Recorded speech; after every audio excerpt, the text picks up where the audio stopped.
Good morning and welcome to Off the Shelf on My 96.7, sponsored by Helpline of Delaware and Morrow County. Help starts here, and by Beanbag Books, downtown Delaware, bringing books and toys to life. Now here's your host, Nicole Fowles. Good morning, Delaware. Happy Friday. We are so happy to be here today. I'm here with my wonderful co-host, Molly Meyers, LaBadie, Deputy Director of the Delaware County District Library. Good morning, everyone. Hello. And Mark is setting us up on the board this morning. Good morning, Mark. Well, hello there. Good morning. Hello. But then he's going to leave us all by ourselves. Who knows? I know. You're in the circle. Librarians. Yeah, I know you guys, right? But you are in the circle of trust, so it's thank good. you. Yes, so we know all of the FCC rules. We know all the things to do and not do, and we will not touch a button on the board. I want to touch a button. I really want to touch a button. Flashy. Well, our guest is going to be Traci Higgins, our IT coordinator. She will join us by phone in the second half of the show, and we'll be talking a little bit about some of the things that we have happening in the Maker Studio. So exciting. And so we'll leave you a tease at that. You might have seen some things on social media this week about what's happening there, but we will begin with all of the wonderful things that we're reading. I'm watching, reading again. Listening to. I'm so glad you're reading again. I'm so glad I'm reading again, too. like not just 1 hour audiobooks or things like that. Yes, I'm actually enjoying literature again, and it's wonderful. I'm back into escapism. Oh, that's fun. I'm back into smut, so. So what are you reading? I actually just adore the book I just finished. It was a Pura Belpré honor winner, which is, now my brain is completely, but beautiful. It's a great award to win. The coffee hasn't kicked in. The coffee hasn't kicked in. I need more. It's a book called The Last Cuentista by Donna, Barba, Higuera. Okay. And the book starts out, so we've destroyed our environment. And 3 ships of humans have been chosen to escape Earth and recolonize somewhere else. And we start with Petra and her family getting on the ship. Of course, she doesn't want to leave her grandmother, her aunts and uncles, but her parents are scientists, and that's what's really needed. And so they're talking on the way up, and she's sort of accepted her reality, and they get into the ship.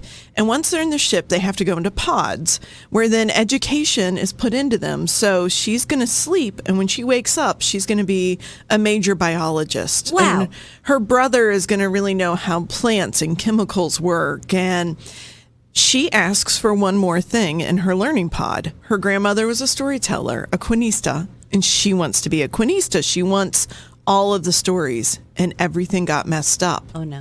And as she starts laying down in her pod, she hears, "We have to go now. They're breaking through." So the people who weren't selected are trying to get to the ships. Oh, yeah. So she falls asleep, and something went wrong. She's not asleep. She can hear everything going on around her, including Ben, who's going to take care of her and her brother's pods while her parents are across the ship. She also hears there's a group of people who don't want to stay the same as the plan to recolonize. They want to create a new society. So Ben starts reading to her, not knowing if she can hear or not. And eventually she does get to sleep, but she hears all of these wonderful books, these fictional books, as she falls asleep. When she wakes up, it's too soon. And she is remembering things she's not supposed to because the collective has taken over. And when she wakes up, she's supposed to be almost robot-like, just doing the needs of the colony, it's all in the needs of the colony. But the story goes on, and I'm not going to spoil anything, which is so tempting. I loved this book. She starts meeting people. She always knows how it's supposed to be. And she starts to work to try to save herself and the other kids who've been in pods and to deal with the devastation of everything else that's left around her. Is she a child or is she's a preteen, I'd say, probably 11, 12, I'd say. So and I'm imagining an adult. So no, she is a kid. Girl, okay. And, she has promised to take care of her brother, but everything goes haywire.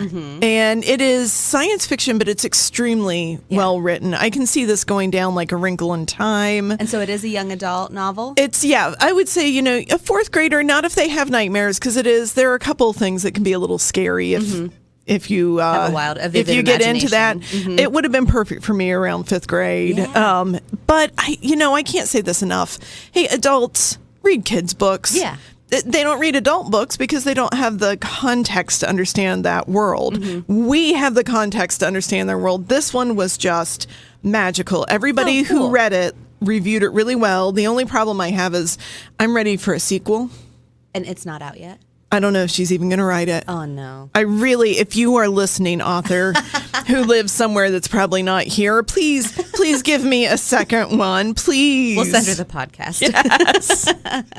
That sounds amazing. Say the title again. The Last Cuentista by Donna, Barba, Higuera. Amazing. That sounds really, It was really good. Yeah. Well, mine is going to be probably far less engaging. I was looking up, I have a friend who I sing in my community chorus with, which, shameless plug, the Delaware Community Chorus is having their spring concert on Sunday, April 30th this Fun. year. And one of the things that we're really proud of is that we're singing 2 of the songs that were going to be our opener and closer in our May 2020 concert. Oh, wow. So yeah. we gave them up for a couple years, and then this is like our it's time to come gonna back. Do it again. Yeah. So anyway, so that's my shameless plug. So I have a friend who is a reader who sits with me in the soprano section, and so whenever we sit down, we talk books. And I'm like, okay, I'm in a rut. Like, I need something. What do I need? And she's like, you need smut. And I love a good smut. I'm not going to lie. Mark pops back in. He's like, wait, I gave you the circle of trust. And you're now to smutty things, aren't you? Smutty things. I just didn't want to miss out on anything. Sounds like an interesting conversation. So. He's halfway out the door, and then he comes right back to me. Wait a second. I heard smut. This book that my friend recommended to me, it's called The Fine Print, and you can read fine in whatever way you want to read it, but The Fine Print. It is -- 1 in the Dreamland Billionaires series, and it is written by Lauren Asher. The story there will be pieces of it that will sound very familiar to you. So there is Rowan, and Rowan is the grandson of a man who immigrated over to the United States with nothing but, a pencil and a little bit of artistic imagination to his name. He created an iconic character. And upon creating that iconic character, he made many movies and shorts and different things like that with the character. Then he had a vision to take that character and make it into a theme park. And then he had a vision to take those theme parks and put them all over the world. And then now in recent years, there's even a streaming service. So you can imagine what kind of world I had no idea what that could be connected to. we're mirroring here. And it's all called Dreamland. It's the Dreamland conglomeration. And so Rowan is the grandson of the founder of the Dreamland. And Rowan, he's tall and he's dark and he's broody. And he's a CFO at heart. He's the money guy. He's the brains. He doesn't want to be in Florida where the parks are. He wants to be in, New York or LA where just the money is being managed. And when grandfather dies, he has his will read, and they have just the 3 grandsons go into a room, and they're given what their shares of the will be, but it will only be given to them if they meet grandpa's criteria. Ooh. And so each of the grandsons has something that they have to do in order to earn their will. And that's where the series comes in. So this book focuses on Rowan. Ooh. Book 2 focuses on Declan, and then book 3 focuses on the other brothers. Is one of them really smarmy? Because I love when you get a smarmy one in there. Well, so the one brother, not Rowan, who this one is about, the one brother, his dictate by his grandfather is to find a woman and marry her and have a baby. Oh. Yeah. Because he is just like the iconic Playboy, you know. So that one's going to be like, you know, I'm sure it's going to be something like, ugh, I'm just going to like, you know, swipe left, swipe right, do all the things, and then boom, bada bing, bada boom, I'm married. There we go. Grandpa, can I have my will now? You know. Yes. Rowan's was, he wanted him to get out of the office and into the parks. So he wants him to become executive director of the parks system, and he wants him to do like one giant iconic like thing at the park. And he doesn't really say what that is. It could be, you know, we got to redo a ride, or it could be whatever. And the creators, which are the people who have all the imaginations and the creations. Wonder what this could be alluding what to. could they possibly no idea. be? Right. So the creators, he takes a project and he says, you know, pitch a project every week and go ahead and do that. Okay. So that's Rowan. Meanwhile, Zara is working at a boutique. She's a stylist with little girls and princess dresses every day. Nice. And she really wants to be a creator. And one night she goes ahead and she tries to write a rough draft of a proposal for an idea that she has, but she does it with a little bit of help of some wine. And she decides, I'm just going to loosen myself up, like tear this ride apart, and then I'm going to rewrite it tomorrow, like after I just kind of like get all my thoughts out on the computer. Well, she accidentally submits it. Oh, I love it. She totally tears the ride apart. She says it's totally awful, and she submits it. And for her move being so gutsy to submit a proposal that was like so just, you know, seething with you know, disappointment in this ride and what it could be and what it was and what it is, they promote her. So Excellent. She gets called into Rowan's office, and she immediately gets the promotion. And there's just some fireworks that's happening between Rowan and Zara. Of course but there she's are. very freewheeling, and she wears her polka dotted dress, and she has all of her pins and all of her flair, and she, you know, it just is like constant sunshine and flowers. And Rowan is broody and money focused. And why could you possibly want to be a creator here? Because, you know, how are you happy all the time? Different things like that. Opposites attract, I see. So yeah, this is in the romance world. This is an enemies to lovers trope. And there's also a little thing happening here too, because Rowan, he has some of that artistic ability from his grandfather. And when he sees that Zara does not have the artistic ability, but she does have the imagination, he looks at some of her drawings and he's like, you need help with this. I'm going to get you help. And so he goes home and he draws a picture that will help her with her idea. And he gives it to her, but then he says, well, it came from my animator friend. Oh, And she's hiding like- his talents. And she's like, well, I need to thank your animator friend. And he's like, yeah, no, that's okay. And she's been burned in the past, so she really wants to give credit where credit is due to the Yes. artist. And he's like, so he makes a fake phone number so that she can text and thank this person. Nice. And so then they're having some conversations. Conversations. Yes. So that is book one, The Little Tease, the fine print of the Dreamland Billionaire I series. may have to get my hands on this. By Lauren Asher. I'm halfway through. There's been about one steamy moment, so we'll see what happens. We'll see what happens after that. I like it. All right. We're going to go to a quick break, and on the other side, we're going to have Traci Higgins. She is our IT coordinator with the Delaware County District Library, talking about the Maker Studio and some fun things that we do about this time of year. Absolutely. We'll be back. We're so happy to be here today again, and our guest joining us on this half of the show is Traci Higgins. Traci, are you there? I am here. Hooray! You made it. We knew we'd get you here. Oh, yeah, you will need those headphones. I'll need the headphones now, won't I? Molly's usually like, I don't need the headphones. But I now don't you need do. the headphones, but I'd like to hear Traci. That would be nice. So, Traci, we're so glad to have you this morning. Tell everybody a little bit about just some of the things that you do for the library. Oh, goodness. I am the IT coordinator. She does everything. I do everything IT. So computers, our Wi-Fi. I run the hotspot program for our patrons.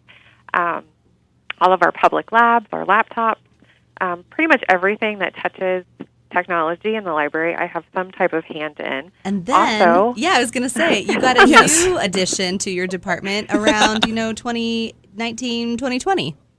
right about the time we were all getting ready to announce our Maker Studio. We partnered with the schools and released it over at the Willis Building. So I am now in charge of 2 Maker Studios. So we have one here at our Yes. Delaware Library, and one at our new Liberty Branch library. Yes, the Maker Studio has become a beloved center, Yes. hub within the branches of it. It is almost its own little branch within the Delaware Yes. County District Library. You're right. And it has its following too. Yeah, it started with its modest beginnings at Willis Education Center and a nice partnership there between the schools and United Way, and then it came back over to the Delaware Main Library, and it's been so successful. Just keeps growing. Yeah, it just keeps growing. And that's not to say without thanks of our friends of the library, too. Exactly. Yes, they have worked so hard to raise money so that we can have the Maker Studio at Liberty. Thank you to the friends and all the donors that contributed for that equipment. It's a beautiful space. If you haven't been there, you need to go check it out. We have lots of new stuff there. We've got a digital conversion lab and a sublimation printer. So those are just some new offerings we have at the Liberty site that we don't have here at the Maker Studio at Traci, Delaware, Maine. Could you elaborate on that digital, conversion lab? Because so many of my friends are getting excited when I start telling them what all's in it. So that was when we did the open house for Liberty. I think that was what everybody was drawn to. It is, so if you have an old vinyl record or you have old pictures laying around or slides or negatives that you no longer have the pictures for, you can come in and digitize all of that stuff. So you can bring in your old vinyl record, you can bring in your old cassette tapes, and we can digitize them and make them a digital format. So you can save them onto a flash drive, or if you use a cloud service, you can digitize all of those things that you no longer have the things to play it on, VHS tapes. I don't know who still has a VHS player. I used to have the player to DVD converter, but now we just have it at the Maker Studio. So. We have one in my garage, and I don't know if it works. So all of that stuff you can bring in. We can digitize it or help you learn the process of digitizing it, and then you have it in a digital format, so you can save it forever. I think people are excited about that because it's one of the most easily feeling accessible things within that studio, because the Maker Studio both at Delaware and Liberty have some pretty high-tech equipment that can do some pretty high-tech things, but you tell me all I have to do is bring in a VHS tape, maybe click a button here or there, and ta-da, my VHS tape is now in a digital format. I think a lot of people of all ages and all technological abilities say, oh, I can do that. Right, and it was one of people would stop and they would be like, are you kidding me? I can do this. I have all these old tapes. So people were super excited about it. So, come Me on being out, one. Right, exactly. I can't wait. You said another word that might be foreign to a lot of people, which was a sublimation printer. What is special about that, and how does that work? I knew you were going to ask me that. And I think I can help a little bit too, but you go first. Well, I don't know very much about it. You could come in and talk to my staff about it, and they could help you. I'll let Nicole tell you a little bit about it. She kind of knows about it. Well, it has to do with ink. So a lot of times whenever you're printing, the ink sits, on top of the paper, or whenever you are doing something with vinyl, you are cutting the vinyl and then you're taking the vinyl and putting it on a shirt, and then you're heat pressing it to the shirt, but the vinyl still sits on top of the shirt. And one of the magical things that it's a dye sublimation printer does is it actually is having the ink fuse with the thing that you are fusing it to. So ceramic mugs, T-shirts, different things like wooden coasters, things like that. So the ink is actually becoming one with the thing. Cool. It's the difference between if you run your finger over it and it feels smooth, or if you run your finger over it and you feel the bump between the material and the thing that you've put on top of it, which also means that it's going to have a little bit longer lasting quality to it. Yeah. Does that make, on a mug, does that make it dishwasher safe? Yes. Oh. Yeah.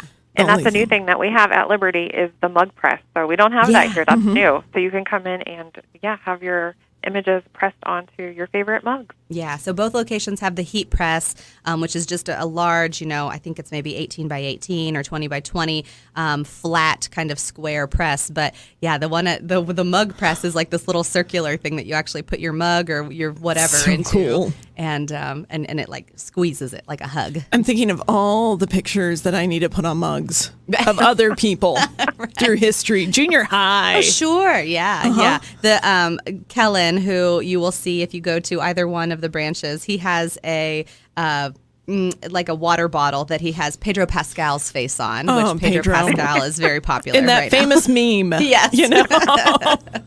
Yes. Traci, one of the things that's at both of the locations too is a large format printer. It is the brand Mamaki, so we just call it the Mamaki printer, but it is a wide format printer. What are some of the fun things that we can do with the Mamaki printer? I love the Mamaki printer. It's my favorite thing. You can do banners, you can do stickers, you can do vinyl decal printouts. It will take pictures and you can print it onto canvas. I love that printer at both locations. Yeah. So it can do so many things. It's very popular for stickers. We get a lot of sticker requests. We do get a lot of people come in and make banners. I remember last year a lady made a banner for her mailman, which I thought was special, just to thank them.